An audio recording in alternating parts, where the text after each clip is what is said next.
Our final speaker is Ben Norton. Ben is very well known. He is the founder and editor most recently of the independent news website Multipolarista, where he does original reporting in both English and Spanish.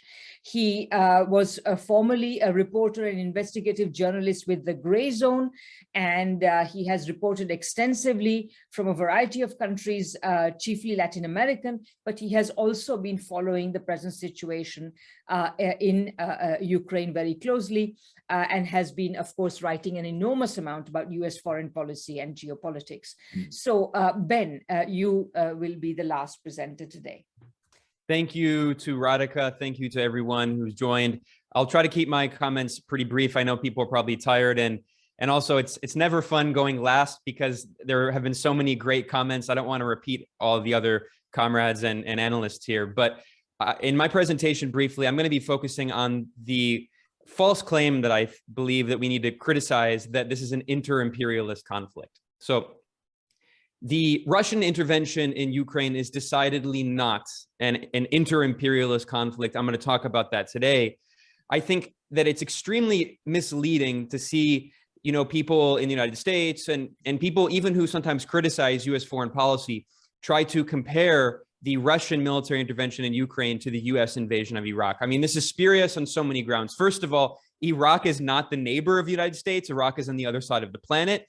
The United States imposed brutal genocidal sanctions on Iraq for decades after invading Iraq in 1990 and destroying its civilian infrastructure. Of course, the conflict between Russia and Ukraine, it has its own unique historical conditions that is in no way comparable to the US invasions of Iraq and Afghanistan, to the US war in Libya, to the US ongoing war in Yemen, which, by the way, has resulted in 377,000 dead Yemenis, according to the United Nations, and that's never mentioned, even though that's the largest humanitarian catastrophe on Earth. We've seen this video of a mainstream political scientist at the University of Chicago, John Mersheimer.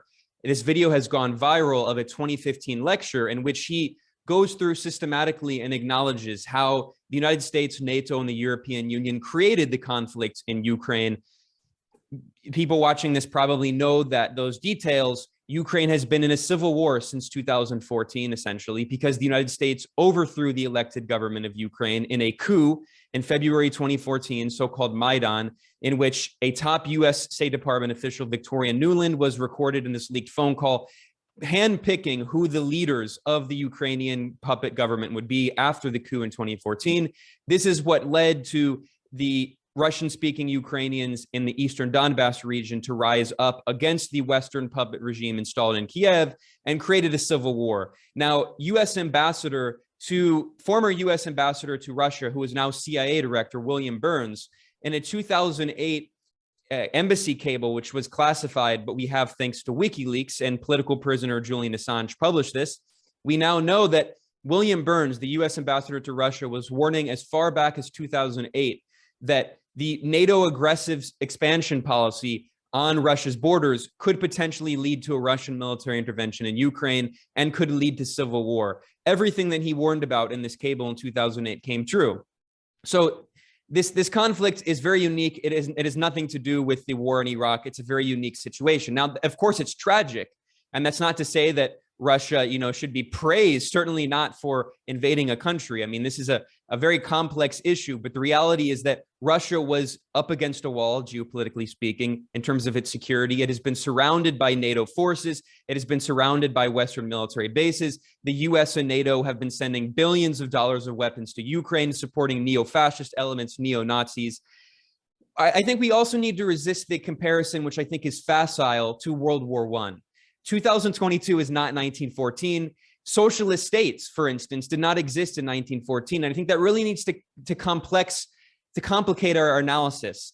Imperialism, the Highest Age of Capitalism, is a monumental historic text that we all need to understand, we all need to study, but it's not a religious text.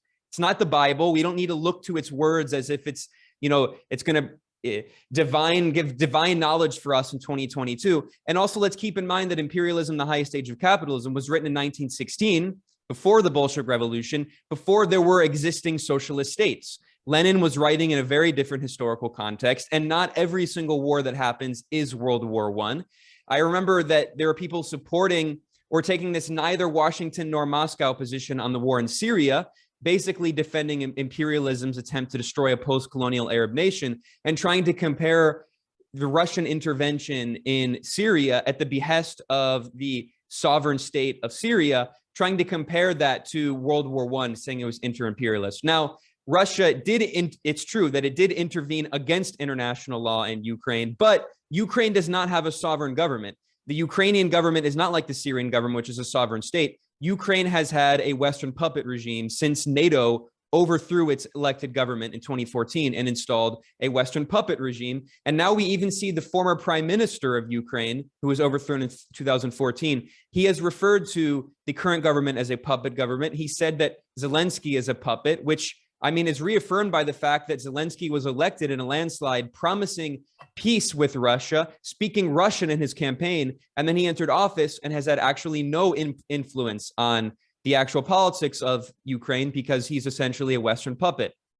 Now, I think this is why we need to resist this idea that this is an inter-imperialist conflict. Inter-imperialist rivalry is not the right lens. There have been other attempts to update the analysis of imperialism, the highest stage of capitalism. I think the economists Utsa Patnaik and Pravat Patnaik deserve major credit for their very influential, very interesting, very brilliant 2016 book, A Theory of Imperialism. But I think we can also even go to world systems theory and Immanuel Wallerstein. I mean, they're not necessarily Marxists. There are world systems theorists who, you could say are progressive liberals or whatever. But the point is that even in their sometimes bourgeois analysis of world systems theories, as recently as the early 2000s, Russia was listed as a peripheral country. Now, I don't think Russia is in the periphery anymore. You could say Russia is semi-peripheral, but Russia is decidedly not in the imperial core. Russia, the fact that it was part of the BRIC system, it still is part of the BRIC system, is a testament to the fact that Russia is not in the core. What are the countries in the BRICS? Brazil, Russia, India, China, South Africa. If someone tried to say that Brazil, India, China, and South Africa were part of the imperial core, I mean, you would ask what drug they were smoking. They're obviously not in the core.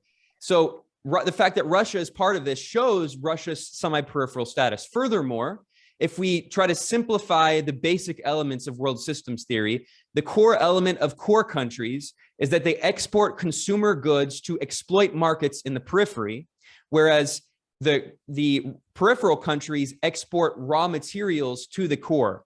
Now, if we look at the bulk of Russia's GDP, where does it come from? It comes from the export of raw materials. Russia's largest exports are oil, coal, gas, wheat, iron, gold, platinum, aluminum, wood, copper, diamonds.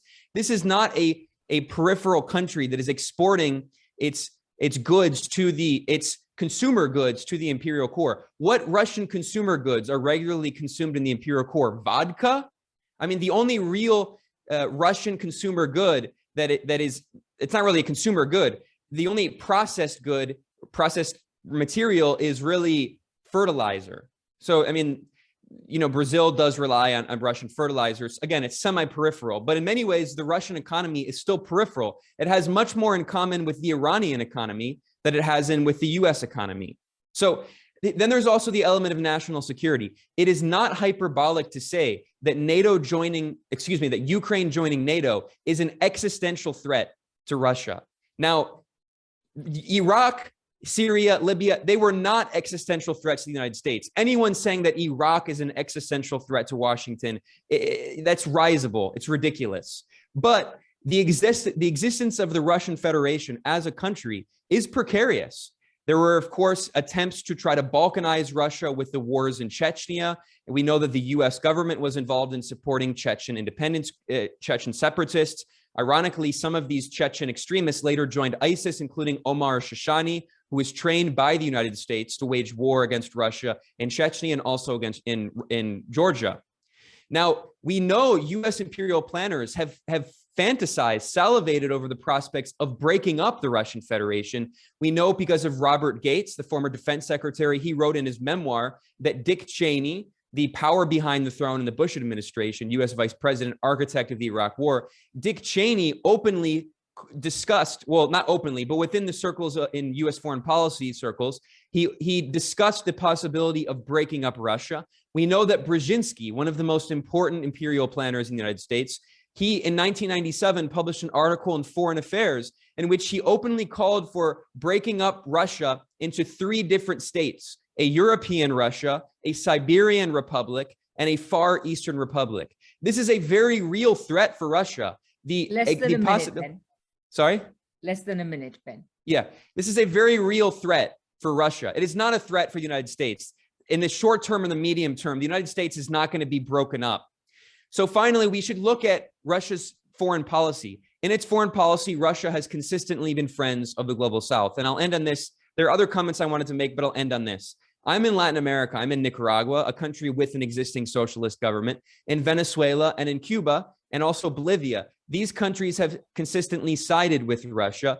Cuba, Venezuela, and Nicaragua, the so-called troika of tyranny, according to Washington, you could call the troika of resistance with socialist governments, have all criticized NATO for starting the conflict in Ukraine, criticizing the United States for starting the civil war in Ukraine that Russia escalated by invading.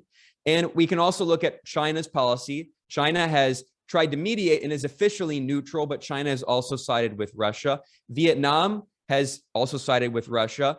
I mean, these are existing socialist states. The DPRK has sided with Russia and criticized NATO. So it is not 1914. There are existing socialist governments. We should look at what those socialist governments are doing in their foreign policy. And then finally, all we have to do is look at the United Nations vote. We can see that not only were Vietnam and Venezuela and Nicaragua and Cuba and Bolivia and China all abstaining, and the DPRK either abstaining or voting in support of Russia, but we see that all of the countries basically that are siding with the imperial core are either the imperial core themselves or basically their protectorates, the reactionary Gulf monarchies, even Brazil. You know, Brazil has a far right Bolsonaro regime. So the reality is that it's a very facile understanding to say that this is an inter-imperialist conflict. And yes, it is very tragic for the people of Ukraine. It's also tragic for the people of Russia that Russia did take this step of invading. We can criticize elements of Russian foreign policy. Russia is not a socialist state, but the reality is that Russia does face very serious threats to the existence of Russia as a country, to its national security, that the United States does not face from countries like Iraq and others. And the reality is that the United States bears the responsibility for creating this war in Ukraine that Russia has militarily intervened in. So the last note I'll end on here is that we need to understand that there is an imperialist system. Russia is not part of the imperialist system. The imperialist system has unified against Russia over this decision. And we can criticize Russia for giving the imperialists a lot of ammunition for helping NATO merge together when Russia was trying to woo Germany and trying to woo France. But the reality is that this decision has been made. Russia has been effectively barred from the Western economies. And this is accelerating a process of economic decoupling that we have seen for several years now. And I'll conclude saying that I think that now what we're going to see is more and more a bipolar system with 2 different financial and economic systems. The US-led SWIFT system created with the institutions created in the Bretton Woods Conference after the end of World War II with the IMF and the World Bank. And we're seeing an alternative created by Russia and China, a kind of Eurasian system. And we'll see other countries that might try to play different sides against each other. But the reality is that process we've seen of economic decoupling has gone on for several years now, but this has rapidly accelerated that process of decoupling. Thank you so much, Ben. That was brilliant.